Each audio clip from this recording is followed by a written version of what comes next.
Chapter 51. Seth's Visit. Seth was waiting outside the big blue-tinted doors the next morning when Evan arrived. It was quite warm in the April sunshine.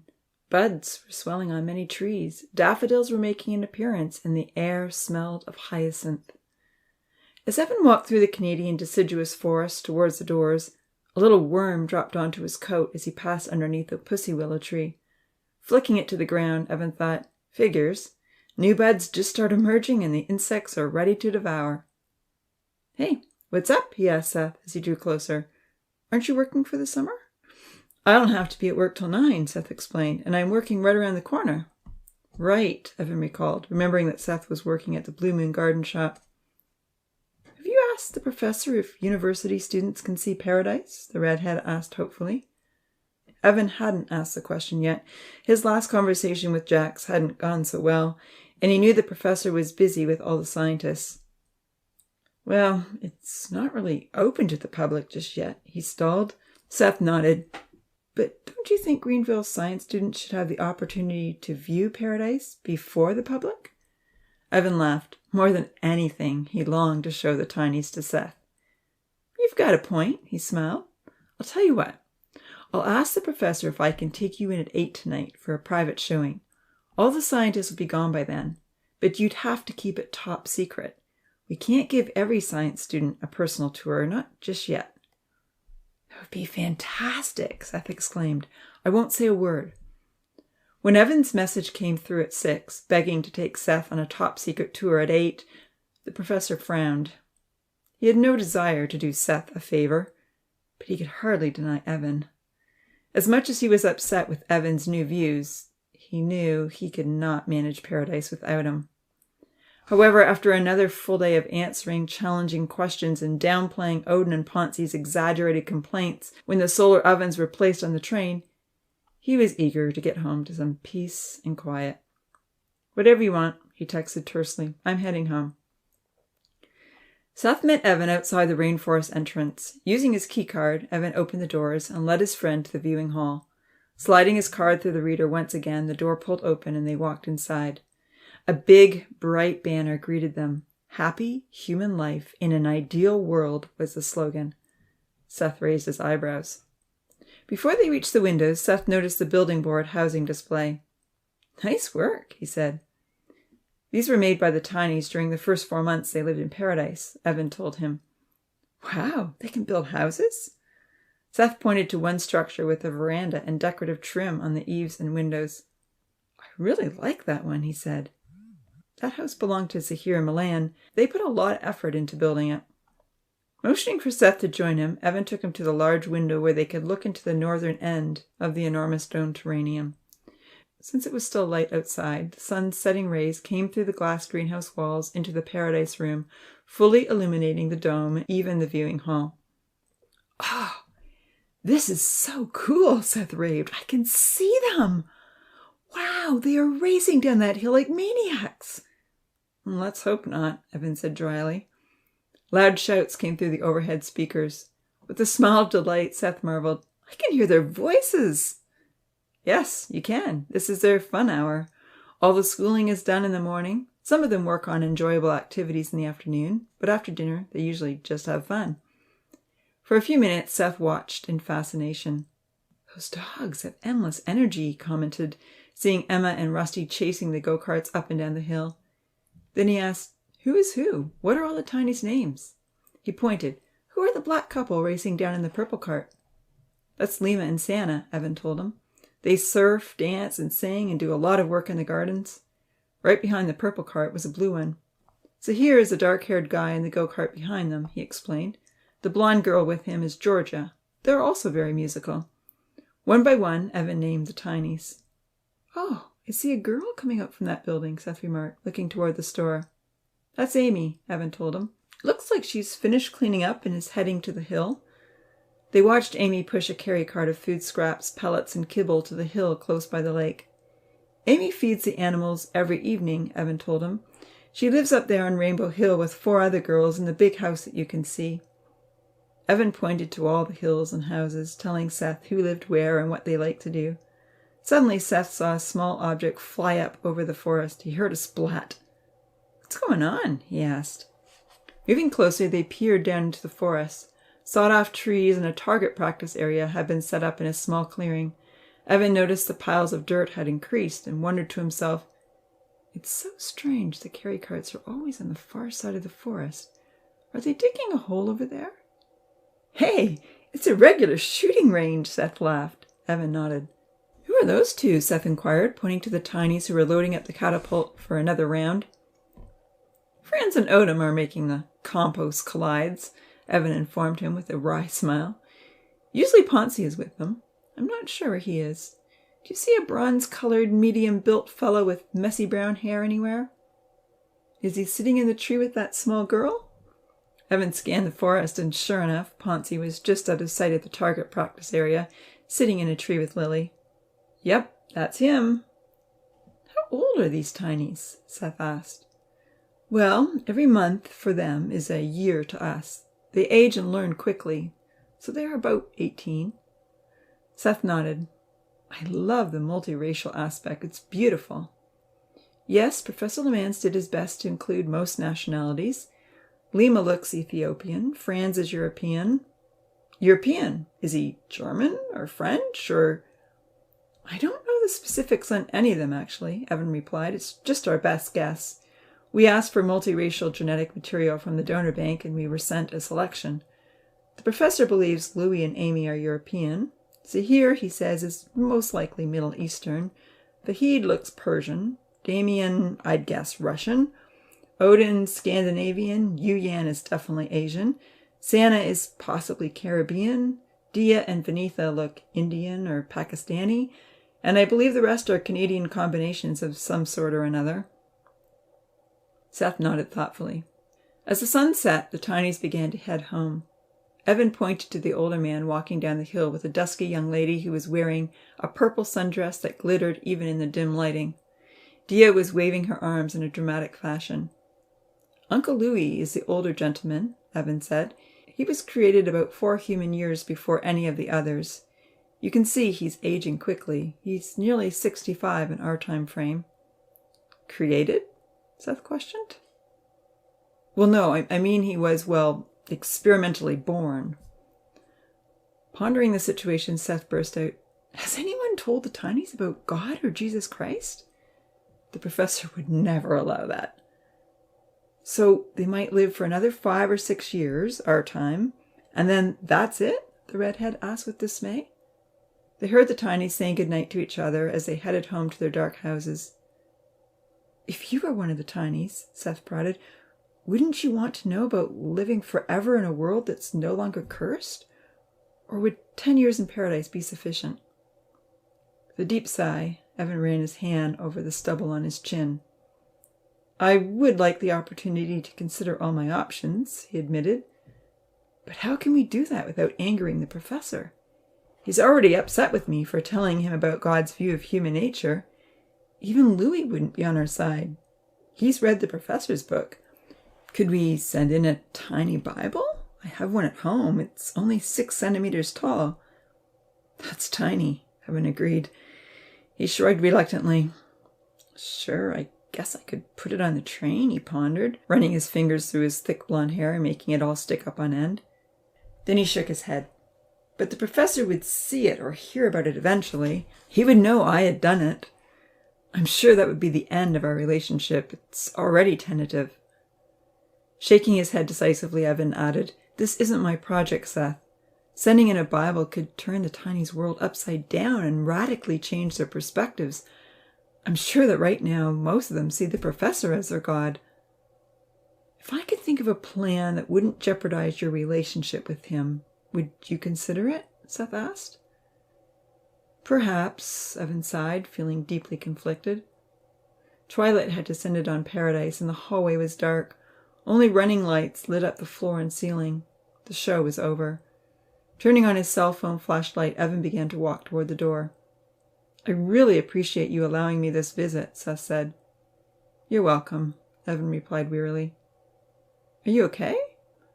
"Oh, sure. Other than feeling like you just asked if I wanted to be a missionary to North Korea, I feel fine." Seth laughed. "Losing your job is almost as bad as losing your life." Okay, so it's not quite that bad, Evan chuckled. But it just seems like an impossible mission with very big risks. And I'm still not fully convinced the message is true. Nodding his head thoughtfully, Seth agreed. I'm sorry, Evan, he apologized sincerely. No one is willing to put their job or their life on the line if they aren't fully convinced of the cause. Placing his hand on Evan's shoulder, he said, Let's pray for you and the professor and all the tinies. If it's the Lord's will, I pray we may all receive some direction. Standing together in the mirrored hallway, the two young men prayed earnestly to their Heavenly Father for guidance. Little did they know that Louis's search was already well underway.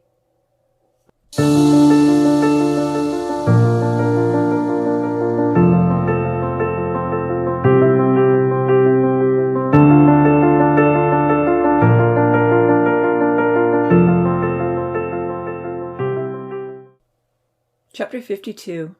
Smoke. It was the third day of the scientific viewing. Another new group had arrived from Japan and China, and the professor was once again fielding comments and questions. Not only that, but after intense pressure and numerous phone calls, he had granted permission for one television reporter to attend. All the solar ovens were lined up outside of Paradise on the display table in the viewing hall, right next to the building board homes. Several colored ribbons had been sent in as rewards for the finalists. Every group had received a ribbon in one category or another, so that no one would feel left out. Odin and Ponzi were under Uncle Louis's watchful eye. Now that he was aware that Paradise was under such intense scrutiny, he was trying to ensure the tinies wouldn't have time to complain near the microphones or cause any more trouble. Professor Lemans had sent in a beautifully illustrated book on flight for Louis's school lessons. For the hands-on activity that day, he had also sent in supplies and instructions for paragliding. It was a bit risky, but he hoped this exciting project would take the tinies several weeks to build, distracting the troublemakers from any more dangerous experimentation. Allow Odin and Ponzi to take the day off from patio construction, he had included in the message, as long as they stay in their groups building a paraglider. Jax had also encouraged Louis to gather all the musicians together that morning and make the fun song about a day in paradise, texting, "Such a song would be so special for the upcoming thank you celebration." All was going well, and the 19 Asian scientists were very impressed by the keen interest the students had in the lesson. After reading a chapter from the book about flight, everyone was eager to make the gliders, even though the instructions were rather complicated. Uncle Louis was a little challenged trying to read and explain the detailed instructions while keeping a watchful eye on Odin's group. When Uncle Louis dismissed the musicians to create a new song, there were two interesting activities for the scientists to observe: the glider construction and the musical challenge. Without even acknowledging Amy's presence, Georgia took charge and played a tune that she and Zahir had already composed. It was good, but then Vahid and Kenzie added some shake and clang, and the tune became catchy. Amy, who still hadn't come to terms with her angry outbursts and broken relationships, didn't have much to contribute and slunk back to the science project. Kenzie dutifully suggested some words for the melody, which Zahir half-heartedly rearranged, while Santa, Lima, Vinitha, and Damien made up a dance. After a while, a funny little song about day-to-day life in paradise began to emerge. The professor smiled when all the scientists clapped in the viewing room. But he knew the results would have been much better if Amy and Zahir had put in a full effort. Sadly, they didn't seem to be interacting at all. Once again, his attempts to push them together had failed. Quietly, the professor reflected on the French psychologist's remarks. "Unhelpful thoughts lower our moods and lead to unhelpful behaviors," she had explained. There was no doubt that some were regretting their behaviors, which was in turn affecting their moods. Thankfully, the group of scientists from Japan and China were very pleased with what they saw. They loved the mostly happy world, with creativity, diligence, and invigorating projects, and the teams who worked well together. Aside from a few forlorn faces, it was the world the professor wanted to show, and he was thankful that the TV reporter was filming today's events rather than the two before. The musicians returned to work on the paragliding kits, and Santa and Lima continued singing catchy phrases from the new song. As Uncle Louis shared a few important details with the newcomers that he had figured out with the others, Odin asked to use the outhouse. Uncle Louis didn't notice Ponzi and Franz slip away with him. "He's such a wonderful teacher," a female Japanese scientist acknowledged in the viewing hall. "He has such a lovely, patient demeanor." "Yes," another female scientist agreed. "How wonderful for all these youths to be raised in such a stimulating environment with a kind, intelligent teacher. I love STEAM learning." A male scientist nodded politely. "Developing a paraglider from scratch with the impetus for personal flight is a great motivator for all their hard work and effort."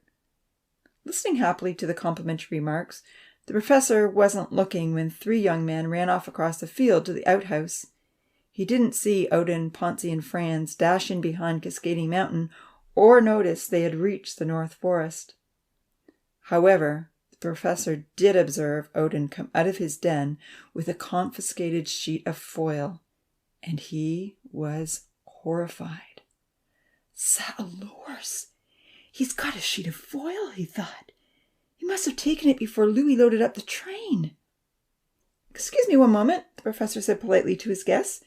"Would anyone like a hot drink? I think it might be time for some refreshment." They had been watching for nearly 2 hours. Everyone was happy to take a break and get a drink from the Reptile Café.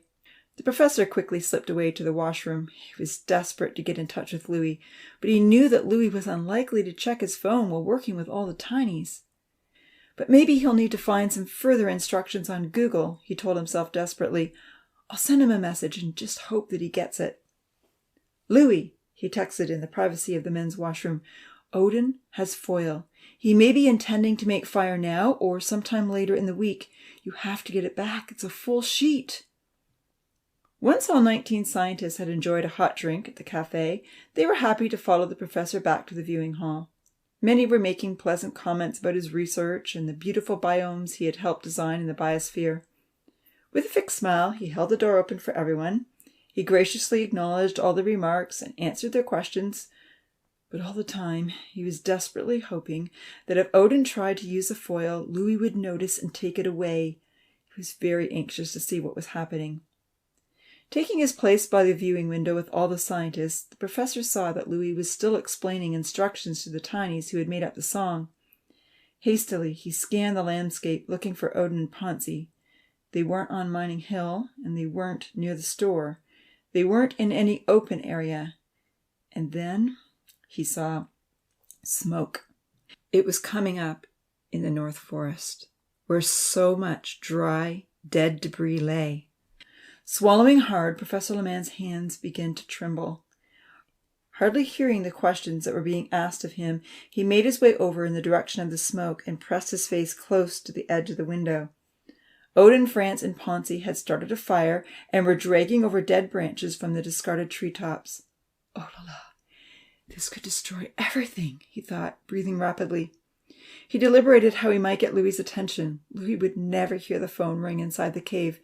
They had insulated the walls well to avoid anything being overheard.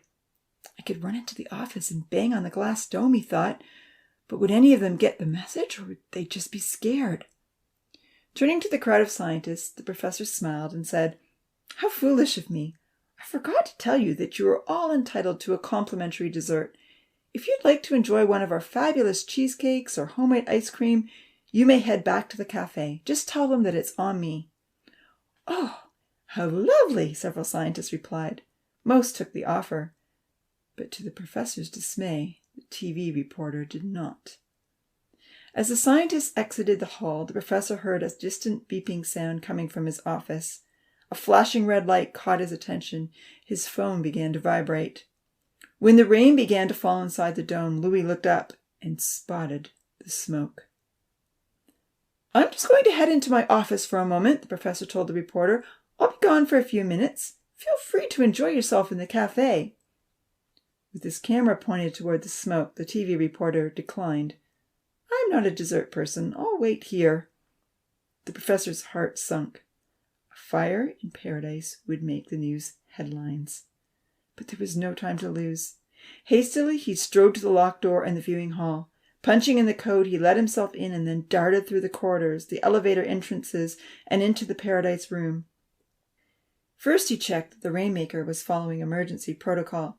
Just as it was programmed to do, rain was falling hard in a half cycle back and forth over the area where the smoke had been detected. He raced to the main computer to fiddle with the controls. Immediately, he reduced the oxygen levels and set the vents to exhaust the smoke. Changing the atmospheric conditions could be detrimental for the Tinies if it was prolonged, but if the fire got out of control, his whole experiment could be tragically over in minutes. Darting back to the dome, he checked the water fountains positioned all around the perimeter and was pleased to see they were spraying at full volume. A lot of water would be needed to put out the fires which were now blazing from one treetop to the next. Once he had ensured their emergency response was well underway, the professor sent a hasty message through to Evan just in case he wasn't already receiving the alert. "Please come immediately. We have a fire."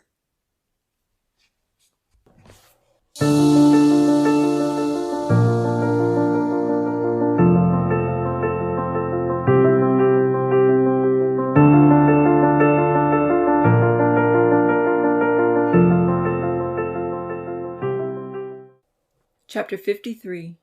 Beyond Servant Leadership. When the rain began to fall, Louis looked up right away, puzzled. It only took him a second to spot the smoke. By then, the flames were also visible above the trees, and thick gray plumes were rising into the air. "Fire!" Uncle Louis called out fearfully. Everyone turned to look, but not all understood the immediate danger. Most had never seen fire before. However, they were unnerved by the heavy rain that was falling from above. The distant beeping sound reminded many of the flood. Not only was the foliage blazing, but many dead treetops lay on the ground. Dry and brittle, Louis knew they would burn easily. Uncertain that the rain would be enough to fight the rapidly spreading flames, Uncle Louis ordered everyone to grab one of Anita's pots as quickly as possible. "Fill them up at the lake and get water to the woods as fast as you can. Fight the ground fire." The dogs began barking at the strange sounds and smells. Brownie started mooing frantically. Dazed, but trying to think quickly, Uncle Louis redirected some of the strong young men. "Zahir, Kenzie, Damien, and Lima," he yelled. "Head to the tap at the store. Take some of those pots and get water to the fire as quickly as you can." Sensing Uncle Louis's concern, the 4 young men fled into the kitchen. Everyone else dashed to the creative shop, took a pot, and ran to the lake. Uncle Louis saw Amy's carry cart next to the garden. He felt it would help him carry pots of water. He tried to run, but he had been struggling to run lately. Huffing and puffing, he shuffled over. He wondered if the professor knew what was happening, or if the rain was only an automatic response. Seizing the cart, he looked up to the sky and prayed anxiously, "Oh God, if you are real, please may this not be the end. Please help us fight this fire and save everyone's life. Please give us all more time. Please, please help us." Struggling to the store with the cart, he watched the 4 young men scurry back and forth with water. Uncle Louis thought about what he had learned. Having finished the first 3 gospel accounts in the last couple of nights, he was well into the book of John. He now knew that whatever accusations the professor had leveled against God, this God claimed he had power to create life and give life back again. If the Bible record was true, God had even demonstrated his power and provided the evidence. His son Jesus had willingly given his life to save the world, and God had resurrected him from the dead. As Louis endeavored to push the cart back to the store, he assured himself that not only had God given his son life again, but God had given him a much better life. Jesus had been given eternal life, and he would never, ever die again. And the Son promised he would give this life to others. Just before dawn that morning, Louis had finished the chapter where Jesus says to Martha, "I am the resurrection and the life. Whoever believes in me, though he die, yet shall he live." Stumbling up to the store, Louis silently pleaded for more time to investigate. He wanted to prove whether or not the Bible was true. The professor had been adamant that the Bible was false, but Louis knew from his weeks of investigation that many online articles argued the opposite. There was so much more he wanted to read. If it was true, then there was so much that he wanted to share. Kenzie came running out of the store with a pot of water, and Uncle Louis told him to put it in the cart. "I can carry it," Kenzie pleaded. I want to help, Uncle Louis begged. Please go back and get another. With no time to argue, Kenzie complied. Anxiously, Uncle Louis shuffled over to the forest, pushing the pot of water as fast as he could. The heat was intense. 3 young men were ahead of him, dashing to the inferno with full pots of water from the store. Kenzie came running out with his second pot. The distressed dogs were circling back and forth and getting in the way. The sheep were bleating, the chickens cackling, and every moment the fire seemed to be spreading. Trees were engulfed in flames. Smoke was pouring into the air. The rain seemed to have little effect. Terrified by the new, fierce, destructive power, Uncle Louis tried to dump his pot on a blazing branch, but missed. The fire was so hot it was hard to get close. He wondered how long it would take to get it under control, and if the fountains of water were spraying out behind the forest, just like they had in the flood. Back and forth the strong young men ran, bravely hurling water from their pots against the dry, crackling treetops burning on the ground. Soon the others made it all the way back from the lake with their contributions. "Keep it coming," Uncle Louis encouraged, wheeling the cart back to the store. "Go as fast as you can." He saw Odin, France, and Ponzi run to the tracks. "Get some water and help us," he urged angrily. "We have a better idea," Odin yelled back. "We'll either get us out of here or we'll force the professor to let us out." "No!" Uncle Louis yelled. "You have no idea what you're saying. You can't live out there. You'll die." "The professor and Evan live just fine," Odin contended. Uncle Louis was fully exasperated. "They don't need high oxygen like we do, you foolish idiots," he yelled, repeating the message he had given to them many times with a much harsher adjective attached. The troublemakers looked up in surprise. "Why don't you trust me?" the older man raged. "Leaving paradise will kill you. You have to fight this fire with us. This is the only option we have." Odin tried to move a lever on the tracks, but nothing happened. With a log, France and Ponzi tried to smash open the gated doors in the train tunnel, but with no success. "Come on, Professor!" Odin hollered toward the hazy glass with his fist in the air. "Let us out of here or we'll all die! Open the door! Save your tinies!" The 3 troublemakers tried a few more times to break down the gate before realizing their scheme would not work. The wood had no effect on the metal. Suddenly Odin's cabin caught fire and began to burn even more quickly than the trees. Realizing their own homes could be destroyed, the instigators hurried over to contain the blaze. Between the steady rain and the small dumps of water from the pots, the fire began to slow down a little. Eventually, Odin, France, and Ponzi extinguished the cabin fire, with one wall still left intact. Uncle Louis was pushing himself to bring another pot, but he was wearing out. He stooped over to catch his breath. Zahir ran over to him. Don't worry about me," Uncle Louis panted heavily. Just put out the fire, or we'll all be in trouble. I'll be okay." Insisting that Uncle Louis rest, Zahir took his arm to help him sit down near the store. With a painful expression on his face, Uncle Louis collapsed on the ground, knocking his carry cart and spilling the water all over himself. He was breathing hard. "Take charge, Zahir," he begged. "Please take charge." The pain on the left side of Louis's chest was increasing as Zahir ensured he was sitting comfortably. He felt helpless and weak, but his new hope was growing stronger. It was infinitely stronger than the hope that the professor might one day figure out how to give back a few more years of life. The old hope seemed so dismal in comparison to the new. "But if the Bible is true," he pleaded silently, "then I must tell the other tinies. Please, Father in heaven, help us fight this. We all need more time." A large group arrived with water from the lake. The beach boys took the pots from their hands and sprinted to the flaming forest. Zahir stood up and looked around. "Take this water!" Nancy shouted to him, appearing in the doorway with a large pot in her hands. Zahir took charge. "Make a line to pass the water from the store," he directed all the tinies, before they could head back to the lake. "It will be faster this way."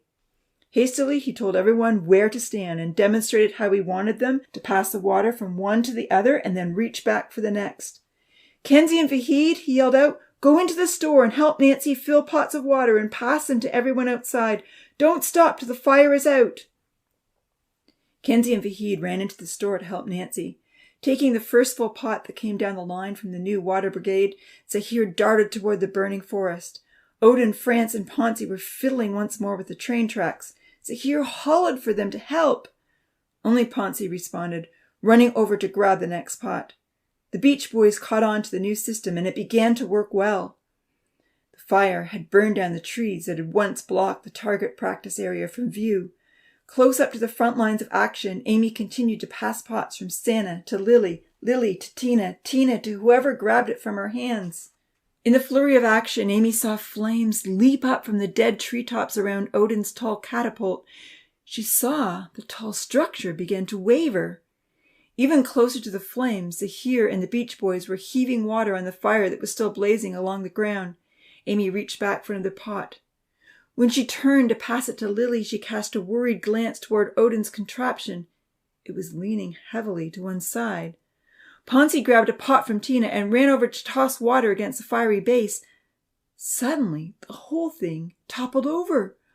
With a mighty crash, it hit the ground, knocking the young man down and trapping him underneath.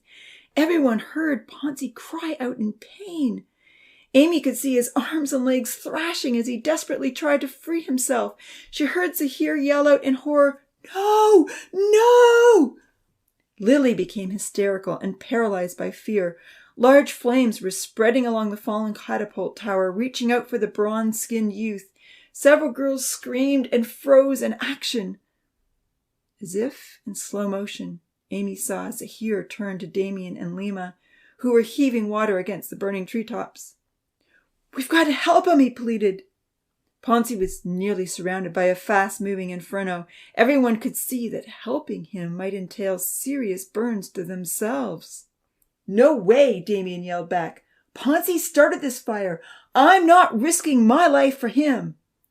"Come on, guys," Zahir begged earnestly. "We can't leave him to burn. Help me." Fearfully, Georgia screamed, "Don't you go in there, Zahir. It's too dangerous. You'll get burned. Stay out." "He deserves whatever he gets," Damien argued, running to take another pot to drench the blaze. "I'll fight for everyone else." Ponzi screamed in terror as the flames leaped closer. He tried again to wriggle out from under the heavy beam. Lima dashed toward the frantic captive, trying to cast his water toward the raging fire, but he didn't get close enough. Lily couldn't stop screaming. Amy longed to help Zahir, but she was petrified of the hot, crackling fire. She knew how painful small burns could be. "Please help Zahir, someone!" she called out tearfully. "Please help him save Ponzi." Uncle Louis was appalled that no one else would assist. While Zahir was a strong young man, it was unlikely he could lift the beam on his own. Soon it will be too late for Ponzi. He needed to get out immediately. The flaming catapult was only about 30 steps away, yet Uncle Louis felt very weak, and the pain in his chest was worrisome. "I can't die yet," he told himself. At that moment, Zahir looked over at him with a desperate, pleading glance, and then he ran in to help the trapped Tiny. On the other side of the glass, in the Paradise Room, the professor and Evan had been horrified that no one was stepping forward to save Ponzi. All their systems were operating well, and the Tinies were getting the fire under control, but there was nothing the scientists could do to help the flailing captive. They could see that Louis was incapacitated, and they were thankful Zahir had insisted he rest. But they knew that unless some of the Tinies took compassion on Ponzi, he was doomed. Sweating profusely, the professor was hoping beyond hope the mischievous Tiny would be rescued. "Odin and Ponzi, offer your help," he commanded angrily, even though he knew they couldn't hear. "Sat allures, you started this. Come on, Odin. You likely could lift that beam all by yourself. Get in there. Help your friend." "Come on, Odin," Evan echoed. But Odin and France were still intent on finding a way to break through the tunnel. Had there not been so much noise with the crackling fire, the rainmaker, the terrified animals, and vocal Tinies, perhaps some of the Tinies would have heard the commotion outside the dome. When the professor and Evan saw Zahir dash in, their anxiety grew. "Sat lowers, he may not be strong enough," Jax cried out. "Help him! Come on, someone needs to help him!" Trembling inside the dome, Louis was praying with his eyes open. Words came to mind that he had read in Matthew. "Even as the Son of Man came not to be served, but to serve, and to give his life as a ransom for many." "Lord, this goes far beyond servant leadership," he acknowledged fearfully. "But I can't let Zahir and Ponzi down." Pushing himself up, he begged, "Jesus, help me to follow you. Please give me the strength. Father, if we die, I pray our lives may be in your hands. I pray the others may find truth. You are the only hope I have." Horrified, the professor and Evan watched Louis stumble forward. "Oh la la, not Louis," Jax called out in terror. "You aren't well enough. This is way too dangerous for you." "Then who?" Evan called out. "Someone has to help Zahir." Terrified, Jax Lamans pleaded, "Not my son. Not my aging son. Anyone but Louis."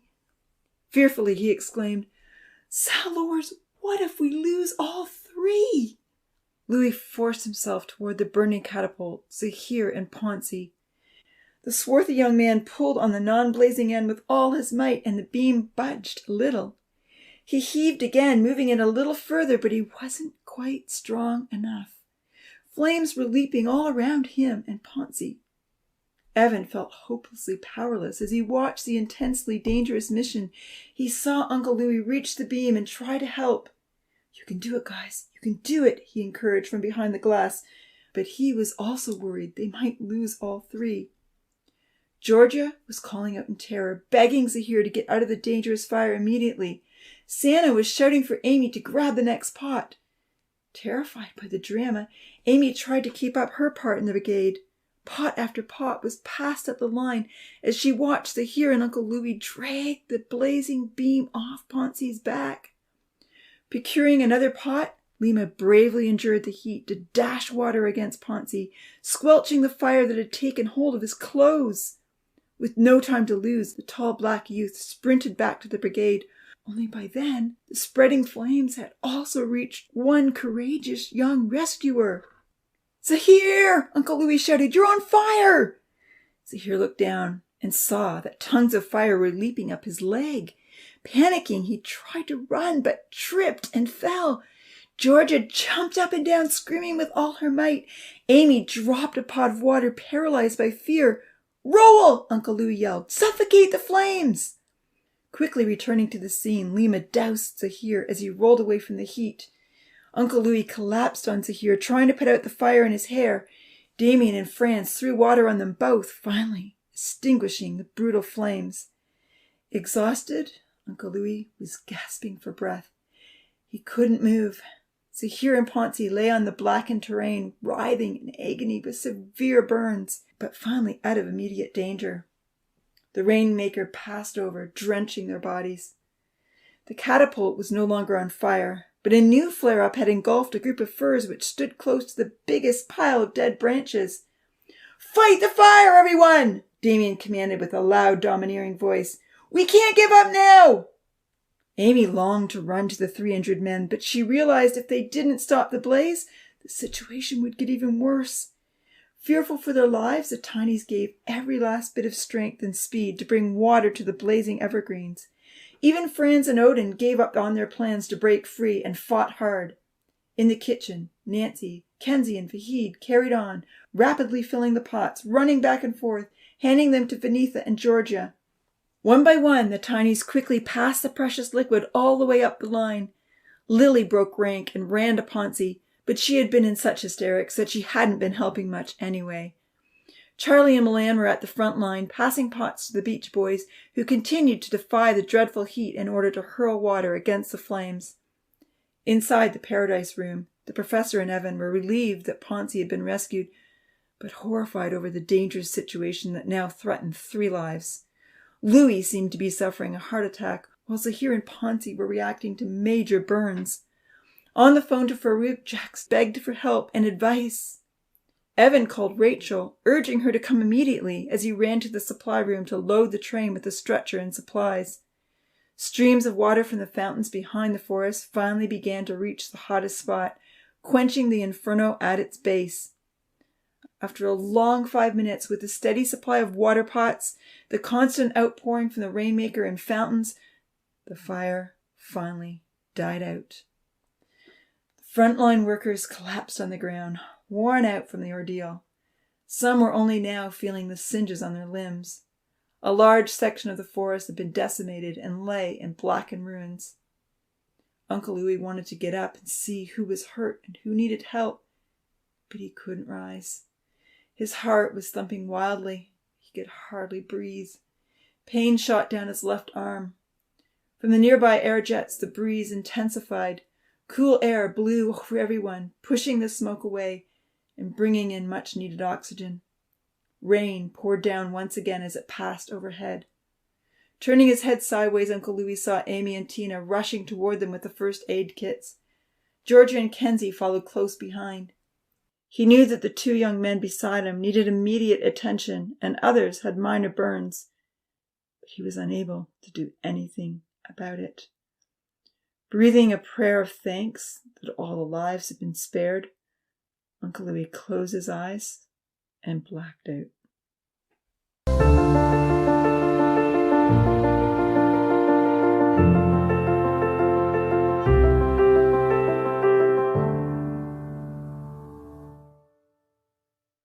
I would like to express my thanks to Beth and Ben Abak for the song recordings in this book. This series of novels can be ordered on Amazon. Treasure in Paradise is the final story in the trilogy. Pictures, footnotes, and references are included in the hard copy. If you've enjoyed this tale, you may enjoy others by Tikva. Goodbye, and thank you.